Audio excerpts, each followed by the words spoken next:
So here in Chapter 6, we also introduced the topic of sensitivity analysis and utilizing our financial planning models and our budget in advance of the year in order to plan out our activities. Of course, management is very concerned with the bottom line and that resulting net income number, and they want to know in advance if we sell so many units at a certain price and our costs and expenses are expected to be a certain amount, what is going to be the final result? And if when we plug all these numbers into this budget, we get to the last item in our operating budgets, that budgeted income statement, and management's not real happy with that result, we basically have to go back to the drawing board. We need to look at our revenue stream. Can we increase the price? Can we still sell that many units if we increase that price? Okay, so we're going to bring those marketing and those salespeople in on this. If we were to reduce the price, could we sell more units? Okay, so we can increase prices, we can decrease prices. What's that going to do to the quantity of units? And then, of course, like I mentioned earlier, everything has to follow that sales or revenues budget. Okay, so the production budget ties right in with that. All right, so bringing into the points here is I want to make sure that you guys realize that it is very important for you to learn as much as you can about Excel, because hopefully if you are involved in this budgeting process, that your company either utilizes some type of ERP system, which is Enterprise Resource Planning System, that's a fully integrated computer software that all of these things are tied together, and when you go and you tweak one particular thing, that it follows through the rest of the budget for you.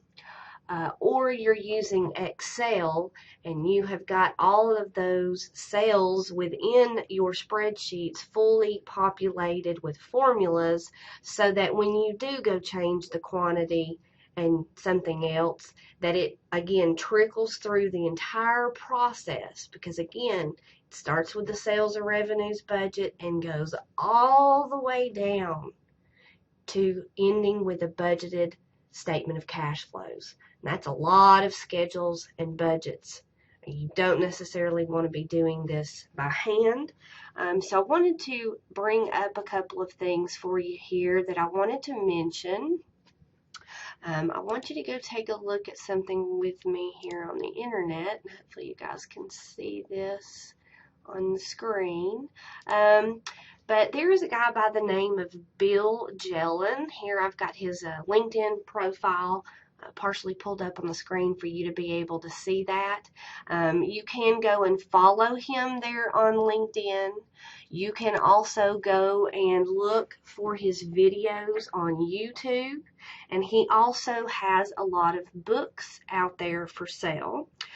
So I would highly recommend that you learn as much as you can about Excel and possibly utilize some of the free tools that he's got out there for you, but also possibly buy some of his books. The Certified Fraud Examiners and the Institute of Internal Auditors local chapters recently had him come out for a full day CPE event.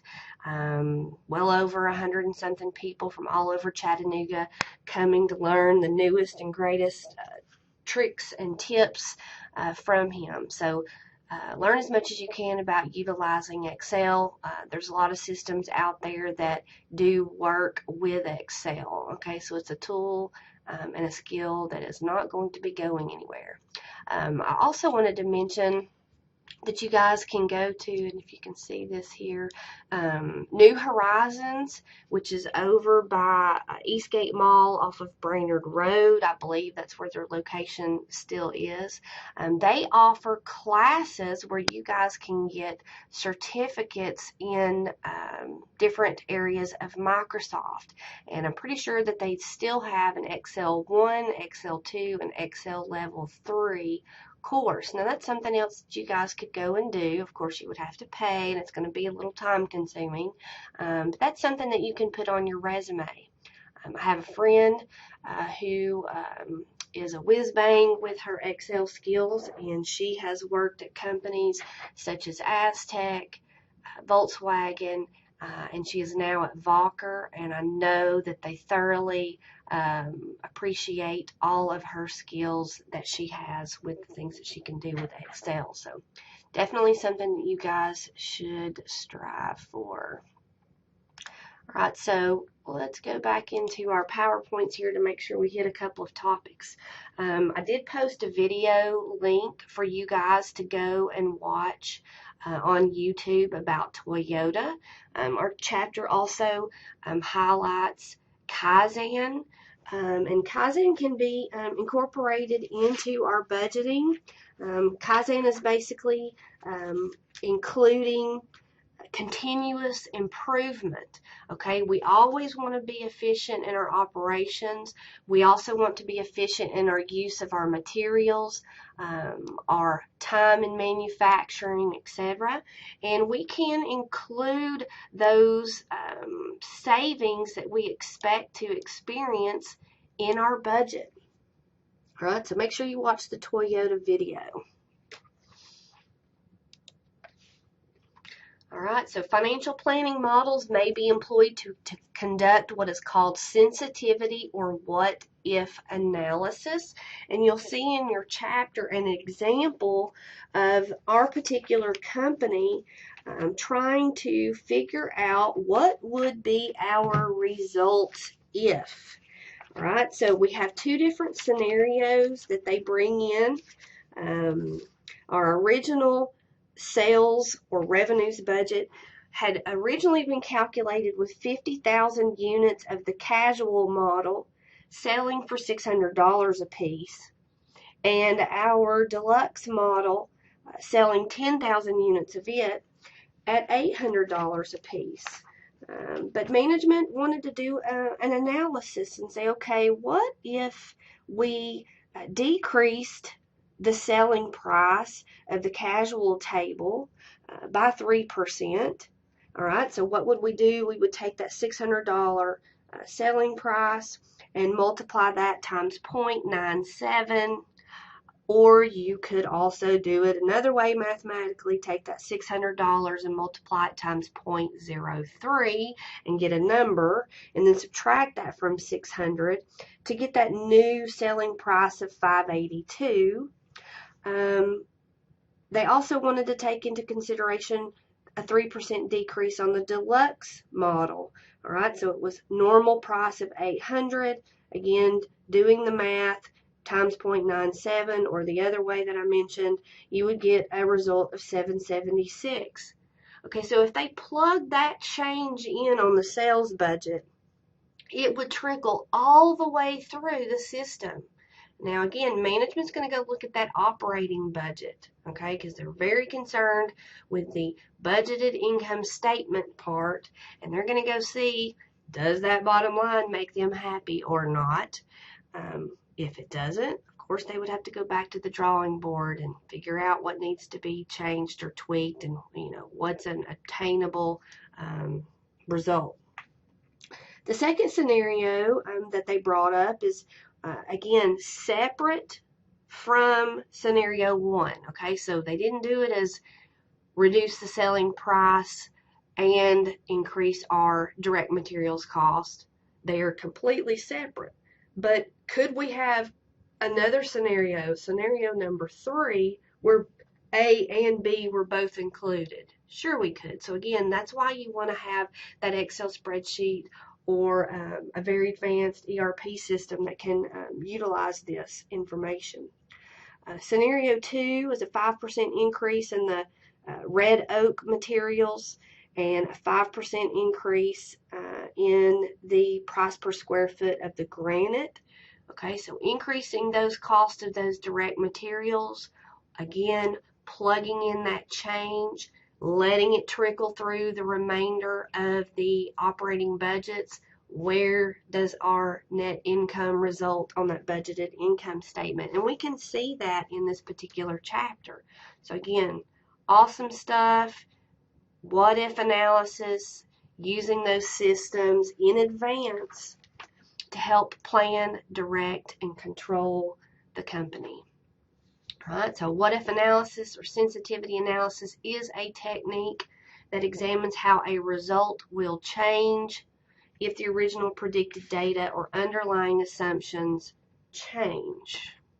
All right, so here is the information that I was just discussing for you in an actual Excel spreadsheet, of course.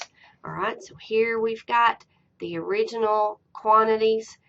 They're assuming that the quantities will not change. Here was the original selling prices. Here is after scenario 1's price reduction. Here's scenario 2, leaving the selling price the same, but increasing the cost of those direct materials. All right, so from the budgeted income statement, the operating income, here are our varying results. Okay, so here's the master budget main scenario. Here is sensitivity analysis for scenario 1 result, and here is the sensitivity analysis for scenario 2 result. All right, which one would management prefer to go with? Okay, so it helps them to choose their plan.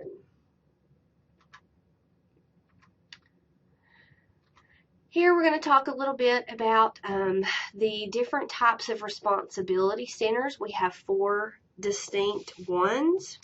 A responsibility center is a part, segment, or subunit or division of an organization, and that responsibility center typically has a manager who is accountable for those specified set of activities that go on at that responsibility center.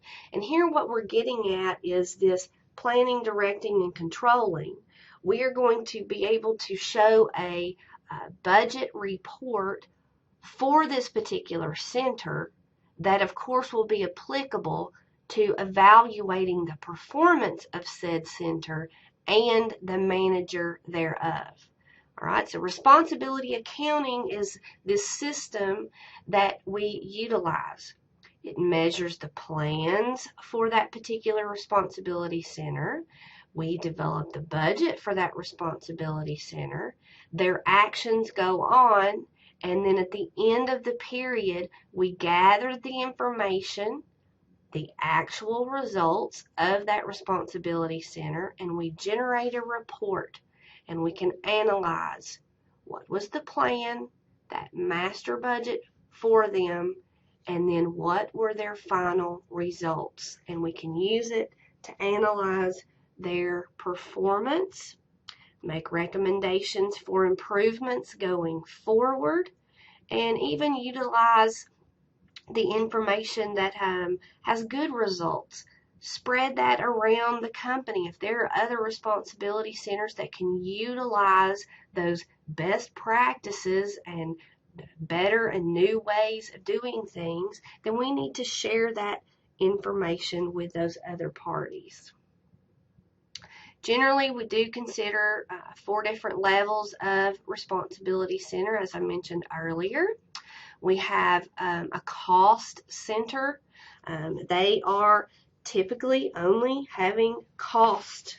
Okay, so let's consider as an example, how about a machining department within some type of factory setting, the maintenance department of some type of a facility, for example, maintenance at a hotel, maintenance over at Volkswagen, cleaning crews here at the University of Tennessee at Chattanooga that go around throughout all the buildings.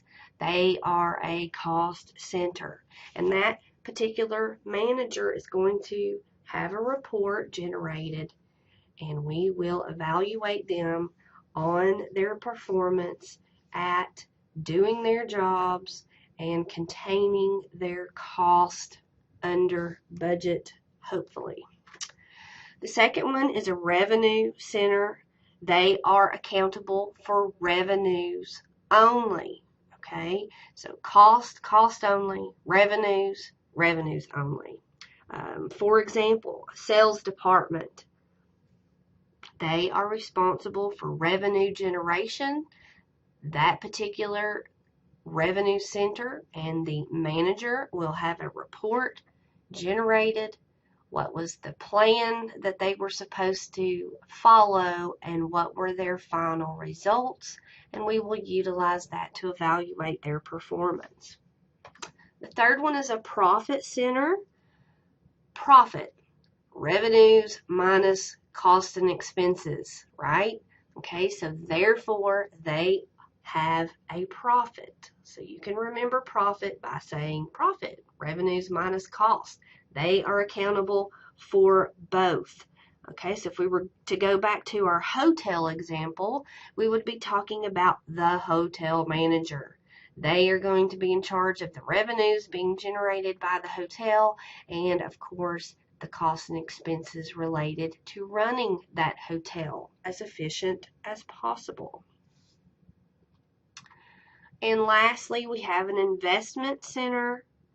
They are also held accountable for their investments in such things as property, plant, and equipment. And we will evaluate their performance, not just on the revenues, the cost, and their resulting profit, but also on the investments that they make and the returns that are generated on those investments. Okay, so we can evaluate them. Think, for example, return on investment, or ROI. Also, there's another one, residual income. We will come to those in this class, and those are formulas that you definitely need to know. I'm also going to upload for you guys a PDF or a Word document that gives you some links to information about the CMA exam, the Certified Management Accountant exam. You guys can definitely take that before obtaining the 150 hours that you would have to have for the CPA exam. So if you want a big exam that is related to all of the curriculum that you guys have had here at UTC with your accounting majors, finance could also strive for the CMA credentials as well. Go and check out this. Maybe you want to take the CMA exam first. Get your feet wet. It's a two-part test. There are study materials out there. You guys can go and check out. Wiley has some great materials. Exam Matrix, Glime, and a few others. I don't believe there's a Becker for the CMA, but you guys can go and check out the information that I'll upload for you. All of the kinds of things that we're learning in this class are definitely geared towards helping you obtain that CMA certification. Many of the questions that you guys are going to see on your homework, and then on some other things that I'm going to load for you that we're going to call ICPs, which I call them on campus in class practice. Those examples that you will see are some of them past CMA questions or in the same format as CMA questions, so they're excellent practice for you. All right, so back to our responsibility centers. These areas, these responsibility centers, managers thereof, they need to know what they are doing, where they are going, and how they are doing in relation to the goals and objectives. And of course, they need to be able to analyze their performance. So again, we have mentioned that these budgets and schedules are typically done for a year. And as we proceed through the year, we can run additional reports regarding actual performance. Okay, so we don't wait till the end of the year to see how we're doing. We want to run these reports and the actual results compared to where are we and where should we be, and see if we have any areas where there is a variance. Are we performing better than our plan, or do we have some areas where we're not performing? And we want to take care of those situations as soon as we possibly can. So, budgets are used for feedback in the form of variances, and we have many formulas that we are going to learn between chapters 6, 7, and 8. I will upload another document with all of these formulas on there, and you need to do your best to really pay attention to the words or the title for the formula, and then the underlying numbers that get utilized to perform the calculation. In a nutshell, you basically need to memorize these, but I urge you to really think about the words and then the underlying calculation. I'm going to suggest that you also get yourself a big sheet of paper, possibly legal size, and you can literally plot all of these formulas out because they are all interrelated. And if I can, I'll try to maybe upload you guys a version of that that you can print so that you can see how they're so interrelated. All right, so we want to look at our actual results, and we want to compare them to our master budget that was developed initially prior to the beginning of the period.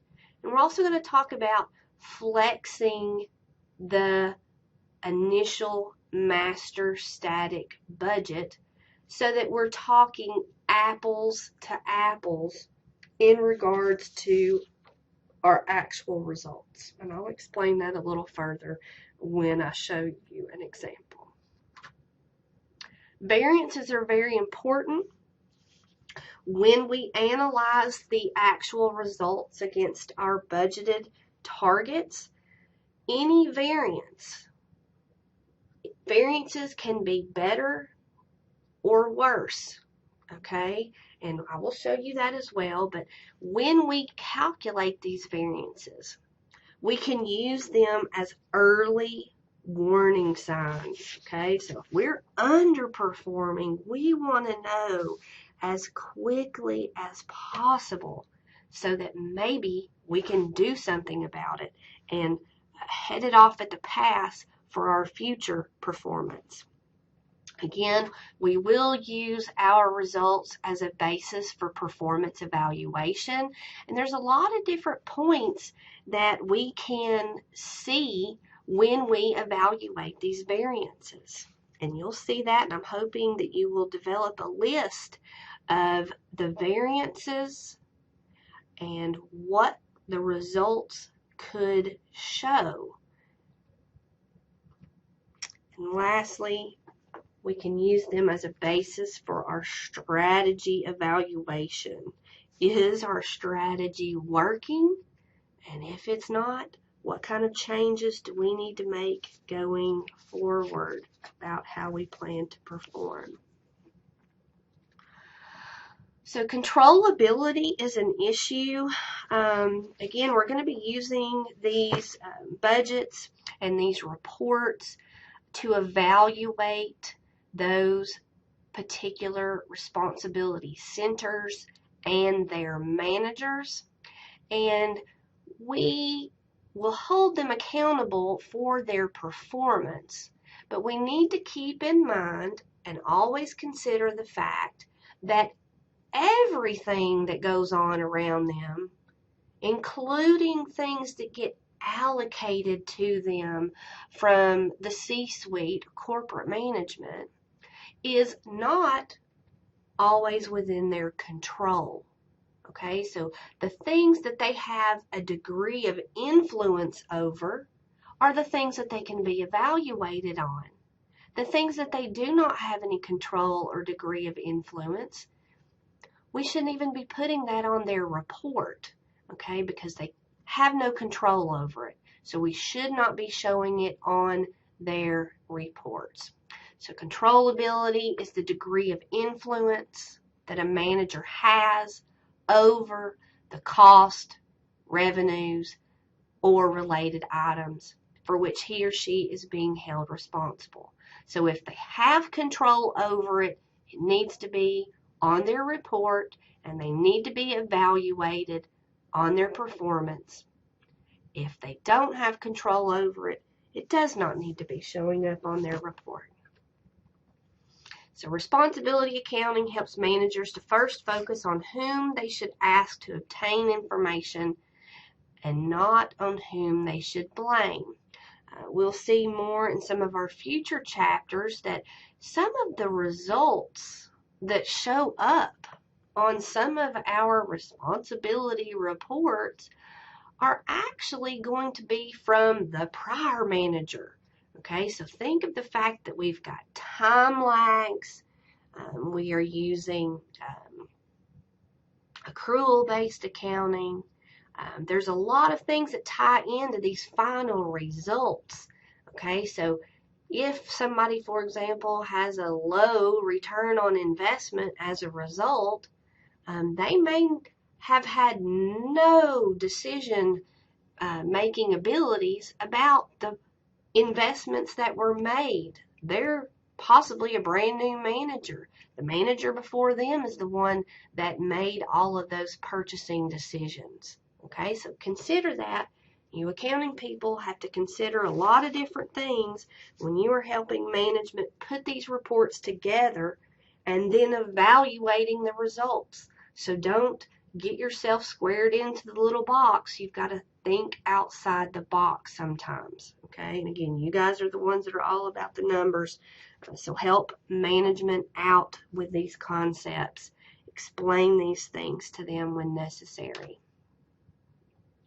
Right, so responsibility accounting focuses on gaining information and knowledge, not only on control. So again, continuous improvement, evaluating where we are, what do we need to tweak going forward, use that information in our learning and growth of the balanced scorecard, which we will also talk about more towards the end of the semester, but you should have already been introduced to that in Principles 2 and possibly even in your cost accounting class. The fundamental purpose of responsibility accounting is to enable future improvement. It's all about the bottom line, all about how we will continue to bring shareholders wealth. We do need to consider human aspects in our budgeting. Again, you guys have had enough about internal controls in some of your other classes. You understand that humans can circumvent things and use their talents and skills in order to take advantage of the system sometimes, and this even happens in budgeting. Basically, it's called gaming the system or building in what is called budgetary slack. All right, so budgetary slack is the practice of underestimating budgeted revenues or overestimating budgeted cost to make the budgeted targets easier to achieve.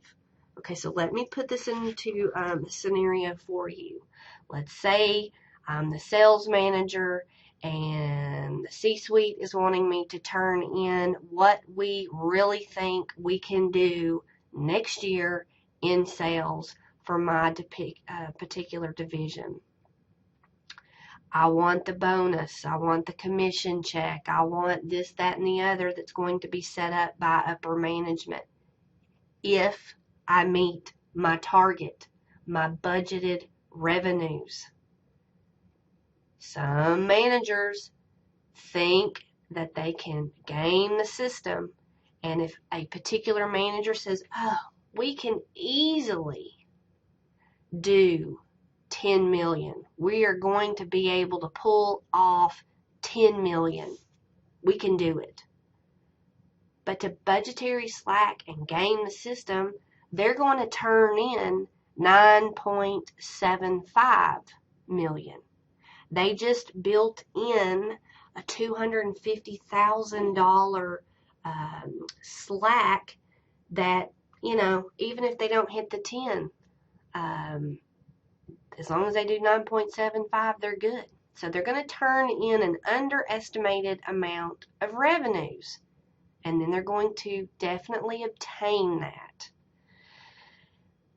If we have cost and expenses that we are turning in, building in budgetary slack means we're going to turn in a higher number for our cost and expenses. Okay, so again, notice the relationship. Revenues, a lower number would be turned in than what could really be obtained. And in cost and expenses, we'll turn in a higher number. Okay, so this higher number, as long as we don't go above that, then we've met goal.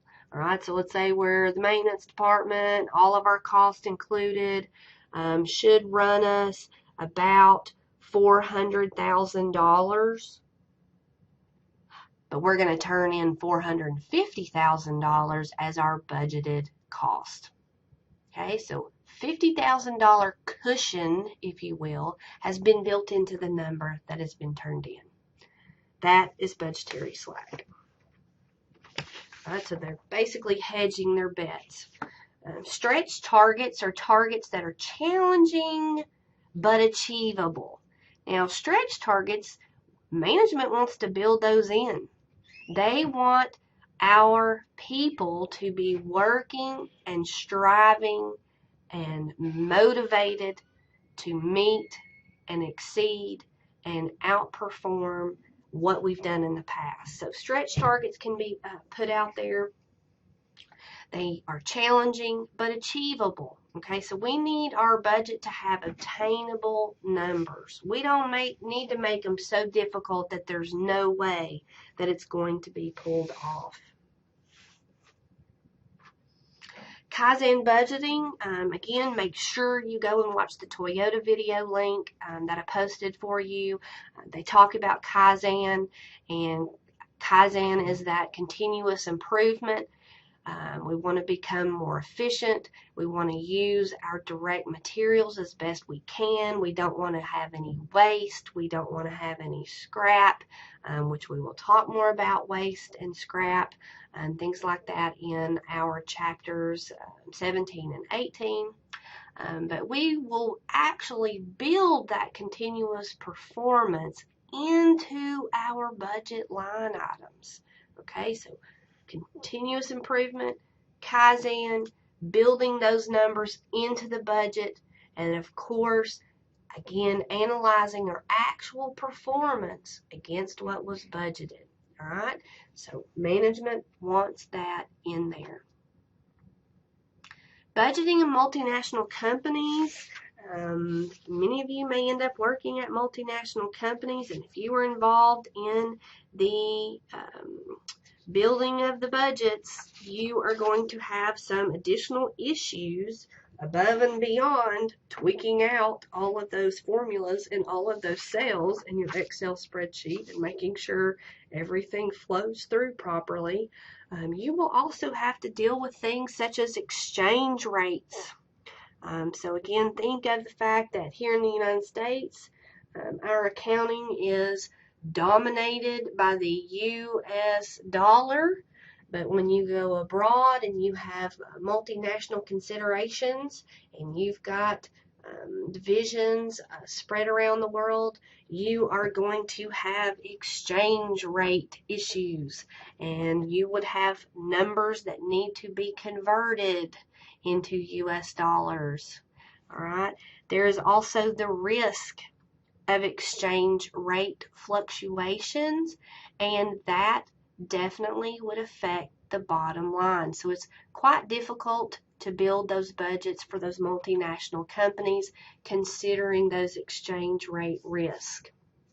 So international companies face significant exchange rates and uncertainty, rendering the budgets for traditional purposes of evaluating a firm's performance moot, but still very useful as a tool to help managers adapt plans and coordinate actions when conditions are volatile. Again, as things change, the numbers can be tweaked within that budget if we're utilizing some type of spreadsheet or ERP system that hasn't integrated. There are many terms for you guys to make sure that you learn and know for the test over Chapter 6. And here are those words listed here. If you wanted to, you could print these pages out and maybe write out those definitions for studying or however you would like to do it.